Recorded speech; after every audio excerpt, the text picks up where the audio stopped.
अल्लाह के रसूल की हदीस है, एक इंसान जब मर जाता है उसके दफनाने के बाद 3 चीज सिर्फ सवाब जारिया है। আমি বলি আপনি আমাকে ইসলামের চেয়ে ভালো কোনো ধর্ম দেখান, আমি আজই তা গ্রহণ করব। কোরআন কোনো সায়েন্সের বই নয়। SCINCE। দীর্ঘ প্রতীক্ষার অবসান ঘটিয়ে অবশেষে বাংলাদেশে আসছেন আন্তর্জাতিক খ্যাতিসম্পন্ন ইসলামী চিন্তাবিদ ডাক্তার জাকির নায়েক। আগামী মেগা ইসলামিক লেকচার অনুষ্ঠানে যোগ দিতে ঢাকায় আসছেন দক্ষিণ এশিয়ার মুসলিমদের কাছে অত্যন্ত জনপ্রিয় এই ইসলামিক বক্তা। এর মধ্য দিয়ে প্রথমবারের মতো বাংলাদেশ সফরে আসছেন তিনি। আয়োজক সংস্থা স্পার্ক ইভেন্ট ম্যানেজমেন্টের পক্ষ থেকে এই তথ্য জানানো হয়েছে। মুসলিমদের বিভক্ত হওয়া উচিত না, আমাদের শুধু মুসলিমই বলা উচিত, আর কোরআন আর সহিহ হাদিস আমরা মেনে চলবো। প্রাথমিক পরিকল্পনা অনুযায়ী আগামী 28 কিংবা 29 নভেম্বর জাকির নায়েকের প্রথম বক্তৃতা অনুষ্ঠিত হতে পারে। তবে কেবল রাজধানী নয়, ঢাকার বাইরেও কয়েকটি স্থানে তাকে নিয়ে অনুষ্ঠানের পরিকল্পনা রয়েছে। অনুষ্ঠানটির সময়, স্থান ও বিস্তারিত সূচি আগামী 20 অক্টোবর সংবাদ সম্মেলনের মাধ্যমে আনুষ্ঠানিকভাবে জানানো হবে। হে রাসূল, তাদের দায়িত্ব তোমার নয়। ইসলাম ধর্মে বিভিন্ন দল আর মত তৈরি করা এটা নিষিদ্ধ, এটা হারাম। আয়োজক সংস্থাটি আরো জানিয়েছে, জাকিরের এই সফর কোনো বাণিজ্যিক উদ্দেশ্যে নয়, বরং একটি চ্যারিটি প্রোগ্রাম। এই আয়োজনের মূল লক্ষ্য ইসলামী দাওয়াত ও শিক্ষা প্রচার করা, মানুষকে সত্যের উপদেশ দেয়া আর মানুষকে ধৈর্যের উপদেশ দেয়া। এই 4টা জিনিসের একটাও বাদ গেলে স্বাভাবিক পরিস্থিতিতে আপনি বেহেশতে যেতে পারবেন না। মুম্বাইয়ে জন্ম নেয়া ইসলামী এই চিন্তাবিদের জনপ্রিয়তা একসময় ভারতের গণ্ডি পেরিয়ে ছড়িয়ে পড়ে সারা বিশ্বে।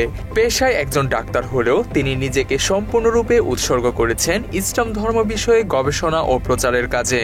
তার মতে ইসলাম কোনো অন্ধবিশ্বাস নয়, বরং এটি যুক্তি, বিজ্ঞান ও বাস্তবতার সাথে সামঞ্জস্যপূর্ণ জীবন ব্যবস্থা। বেহেশতে যেতে হলে ঈমান থাকতে হবে। সবগুলো ইসলামের কথা বলেছি। একজন সৃষ্টিকর্তা আছেন, নবী রাসূল আছেন, তারপর পরকাল আছে, কিতাব আছে। ইসলামিক রিসার্চ ফাউন্ডেশনের মাধ্যমে তুলনামূলক ধর্ম বিশ্লেষণ বিষয়ক বক্তৃতার জন্য বিশ্বজুড়ে পরিচিত তিনি। যুক্তি, বিজ্ঞান ও মানবতার আলোকে ইসলামকে ব্যাখ্যা করায় তরুণ প্রজন্মের কাছে ব্যাপক সাড়াও ফেলেন তিনি। তার প্রতিটি বক্তব্যে থাকে কোরআন, হাদিস, বাইবেল, বেদ সহ বিভিন্ন ধর্মগ্রন্থের উদ্ধৃতি, যা আন্তর্জাতিকভাবে ব্যাপক সাড়া ফেলে। যার অর্থ শান্ত, নীরব, শান্তি। আরবিটার নাম আমিনা, যা নবীজি মুহাম্মদ সাল্লাল্লাহু আলাইহি সাল্লামের মায়ের নাম। এছাড়া তার মালিকানাধীন পিস টিভিতে তিনি দীর্ঘদিন ধরে ইসলামিক বক্তব্য প্রচার করে আসছেন, যা বিশ্বের 150টিরও বেশি দেশে সম্প্রচারিত হয়েছে। বিশ্ববিখ্যাত এই ইসলামী চিন্তাবিদ ভারতীয় নাগরিক হলেও দেশটিতে তার পাসপোর্ট বাতিল করা হয়েছে। একই সাথে তার প্রতিষ্ঠিত ইসলামিক রিসার্চ ফাউন্ডেশন নিষিদ্ধ করে মামলা দিয়েছে ভারত সরকার। সম্প্রচার বন্ধ করেছে পিস টিভিরও। একটা খোলা মন নিয়ে পড়েন, পারলে ভুল খোঁজার চেষ্টা করেন, কোনো সমস্যা নেই। আপনি যত বেশি ভুল বের করার চেষ্টা করবেন আমি তত খুশি হব। মাত্র 30% টাকায় জমির মালিক হয়ে নতুন বাংলাদেশের গড়ে তোলার স্বপ্ন দেখা বাংলা বসতি। অথচ জাকিরের বক্তব্যে অনুপ্রাণিত হয়ে অনেক অমুসলিম মানুষ দরে দরে ইসলাম ধর্ম গ্রহণ করতে থাকে। এটি ভারত সরকারের মাথা ব্যথার কারণ হয়ে দাঁড়ায়। তাই তার বিরুদ্ধে অনুসন্ধানে নামে দিল্লির গোয়েন্দারা। জাকিরের প্রতিষ্ঠানের মাধ্যমে বিদেশি বিনিয়োগের নামে দেশকে অস্থিতিশীল করার পায়তারা চলছে বলেও অভিযোগ করে ভারত সরকার। एक जो इल्म उसने फैलाया, एक जो पैसे उसने खर्चा किया, और तीसरा नेक औलाद। এছাড়া 2016 সালে ঢাকার হরিয়াল টিজার হামলার পর ভারতীয় গণমাধ্যম দাবি করে হামলাকারীরা জাকির নায়েকের বক্তব্যে অনুপ্রাণিত হয়ে এই কাজ করেছিলেন। এই অজুহাতে কফিনে শেষ পেরেক পুঁতে দেয় নরেন্দ্র মোদী সরকার। ভারতে নিষিদ্ধ করা হয় তাকে। একই সাথে সে সময় তিনি রোষানলে পড়েন হাসিনা সরকারেরও। তাই ভারত সরকারের দেখাদেখি সেই সুযোগে বাংলাদেশ সরকারও পিস টিভির ডাউনলিংক অনুমতি বাতিল করে দিয়েছিল। অভিযোগ আছে মূলত ভারতের নির্দেশে এই সিদ্ধান্ত নিয়েছিল হাসিনা। জাকির নায়েকের বাংলাদেশে আগমনকে স্বাগত জানিয়েছে দেশের সর্বস্তরের মানুষ। বিশেষ করে ধর্মপ্রাণ মুসলিমদের মাঝে এটি নিয়ে বিরাজ করছে ব্যাপক উৎসাহ।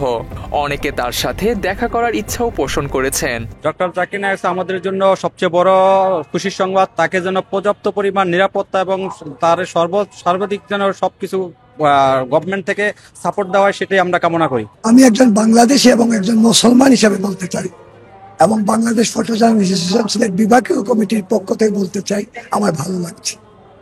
আমার ওনার যে বক্তব্য, এই বক্তব্যটা আমার খুব ভালো লাগে। আমার ব্যক্তিগতভাবে ভালো লাগে, একজন মুসলমানের সন্তান হিসেবে ভালো লাগে। আমি ওনাকে বাংলাদেশের সুস্বাগতম জানাচ্ছি। পতিত আওয়ামী লীগ সরকারের আমলে শুধু জাকির নায়েকই নয়, দেশের আলেম ওলামাদের উপরও চলেছে নানামুখী নির্যাতন। দিল্লির প্রেসক্রিপশনে চলা হাসিনা একের পর এক ইসলাম বিরোধী সিদ্ধান্ত নিয়ে গেছে। হোলি আর্টিজানের ওই ঘটনার পর এই ইসলামী চিন্তাবিদের সব বক্তব্য সম্প্রচার বন্ধ করে হাসিনা। এর মধ্য দিয়ে তিনি বিশ্বে প্রতিষ্ঠিত করে বাংলাদেশে জঙ্গি আছে। এরপর থেকে দেশ জুড়ে আলেম ওলামাদের জঙ্গি তকমা দিয়ে গুম খুন সহ নানা নির্যাতনে মেতে ওঠে তার সরকার। তবে 24-এ ছাত্র জনতার গণ অভ্যুত্থানের মুখে হাসিনা ভারতে পালিয়ে যাবার পর এখন অনেকটাই স্বাধীনভাবে কাজ করতে পারছে দেশের আলেম সমাজ। বর্তমানে জাকির নায়েক দীর্ঘ 7 বছরেরও বেশি সময় ধরে দক্ষিণ পূর্ব এশিয়ার দেশ মালয়েশিয়াতে নির্বাসিত জীবনযাপন করছেন। আর বাবার নাম হবে বিষ্ণু ইয়াস, মানে ঈশ্বরের ভৃত্য।